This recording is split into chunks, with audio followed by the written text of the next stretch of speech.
មានបងប្អូនតែងទៅសួរខ្ញុំថាបងតើមានកលឹងកម្មខ្សែដៃខ្សែកអត់បាទខ្ញុំមានហ្នឹងហើយដូចមួយឈុតនេះបោះបងប្រុសដែលឈើរបស់គាត់ហ្នឹងឈើខ្លឹម7បាទហើយគាត់យកមកកំងជាຂ្នាតខ្សែក9លីមួយខ្សែចំនួន108គ្រាប់ហើយក្នុងហ្នឹងក៏មានចាជាអសបាទបល័យយើងប្រហែលជា10គ្រាប់ជាងដែលបងប្រុសគាត់កំងបាទហើយនេះតួអង្គព្រះអង្គប្រម៉ែធរណីមួយអង្គបាទដែលគាត់ឲ្យសាងហ្នឹងសម្រាប់កូនស្រីគាត់មួយនិងកូនប្រុស2នាក់បាទដែលមានព្រះអង្គប្រុសសាន់មួយអង្គព្រះអង្គព្រះឈ្នះមាមួយអង្គហ្នឹងហើយអញ្ចឹងសម្រាប់បងប្អូនដែលមានតម្រូវការចង់កលង្កម្មខ្ញុំមានតាមຂ្នាតបងប្អូនណាមានចាប់តាំងពីຂ្នាត7លី8លី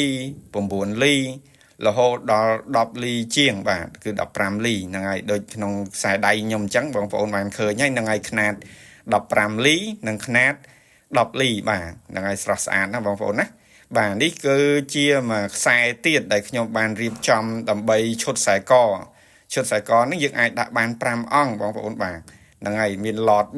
4មានឡត4គ្រាប់ហើយនឹងខាងក្រោមនេះយើងដាក់បានមួយទៀតឃ្លោកបាទហ្នឹងហើយនេះជាបញ្ញាក្អែក5មុខដែលខ្ញុំបានរៀបចំមាន